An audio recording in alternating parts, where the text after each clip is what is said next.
ಇನ್ನೊಂದು ವಿಚಾರ ಹೇಳ್ತೀನಿ ಕೇಳಿ. ಈಗ ಪೂರ್ವ, ಇದು ಪಶ್ಚಿಮ. ಪೂರ್ವ ಹೋಗ್ತಾ ಹೋಗ್ತಾ ಹೋಗ್ತಾ 100 ಮೀಟರು ಅಥವಾ 150 ಮೀಟರು ನೋಡಿ ಎತ್ತರ ಇರುತ್ತೆ. ಹೋಗ್ತಾ ಹೋಗ್ತಾ ಎತ್ತರ ಇದ್ದು ಪಶ್ಚಿಮ ಡೌನ್ ಇರುತ್ತೆ. ಉತ್ತರ ಎತ್ತರ ಇದ್ದು ದಕ್ಷಿಣ ಡೌನ್ ಇರುತ್ತೆ. ಆವಾಗ ಪಶ್ಚಿಮ ಮತ್ತೆ ದಕ್ಷಿಣ ಡೌನ್ ಇದ್ದು ಪೂರ್ವ ಎತ್ತರ ಇದ್ದಾಗ ಈಶಾನ್ಯ ಮೂಲೆ ಎತ್ತರ ಇದ್ದು ನೈಋತ್ಯ ಡೌನ್ ಇರುತ್ತೆ. ಇದು ಎತ್ತರ ಬಂದ್ಬಿಡ್ತದೆ, ದೇವಮೂಲೆ ಅಂತ ಹೇಳ್ತೀವಲ್ಲ, ಈ ದೇವಮೂಲೆ ಎತ್ತರ ಇದ್ದು ಈ ಕಡೆ ಡೌನ್ ಬಂದ್ಬಿಡುತ್ತೆ. ಏರಿಯಾ ವಾಸ್ತು, ಏರಿಯಾ ಪದೇ ಪದೇ ಹೇಳ್ತಾ ಇದ್ದೀನಿ, ಏರಿಯಾ ಈ ಸೈಟ್ ಹತ್ರ ನಿಂತ್ಕೊಂಡಾಗ ಅವಾಗ ಏನಾಗುತ್ತಂದ್ರೆ ಇಂಥ ಸೈಟು ಪೂರ್ವ ದಾರಿ ಇದ್ರೂ ಸಹ ಹೆಂಗಸರ ಹೆಸರಲ್ಲಿರ್ತದೆ. ಈ ಮನೆಯಲ್ಲಿ ಒಂದು ಹೆಣ್ಣು ಮಗು ಅನ್ನೋದು ಇರ್ತದೆ. ಇದ್ದರೆ ಅವರ ಮೇಲೇನೆ ಡಿಪೆಂಡ್ ಆಗಿರ್ತದೆ ಈ ಸಂಸಾರ ಕೂಡ. ನೆಕ್ಸ್ಟ್, ಇಲ್ಲ ಗಂಡು ಮಗು ಇದೆ, ಸೊಸೆ ಕಂಟ್ರೋಲಲ್ಲೇ ಬದುಕ್ತಾರೆ ಇವರು. ಅವರು ಸೊಸೆನೇ ಡಾಮಿನೇಟಿಂಗ್ ಆಗಿರ್ತದೆ.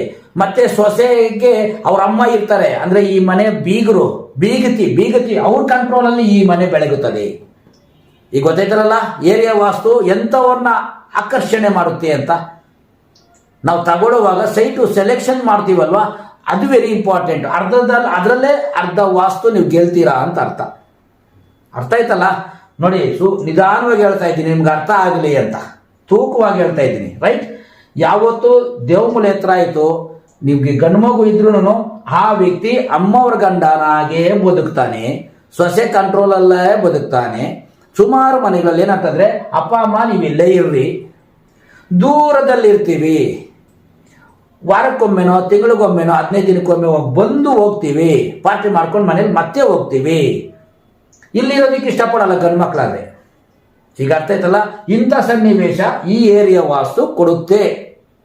ಈಗ ಅರ್ಥ ಆಯ್ತಲ್ಲ. ಹಾಗಾಗಿ ಏರಿಯಾ ವಾಸ್ತು ನಂಬರ್ 1.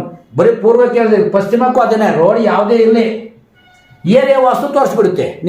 ನಮ್ಮ ಒಂದು ಯೋಗ್ಯತೆಗಳು ಏನು ಅನ್ನೋದನ್ನ ಏರಿಯಾ ವಾಸ್ತು ತೋರಿಸ್ಬಿಡುತ್ತೆ.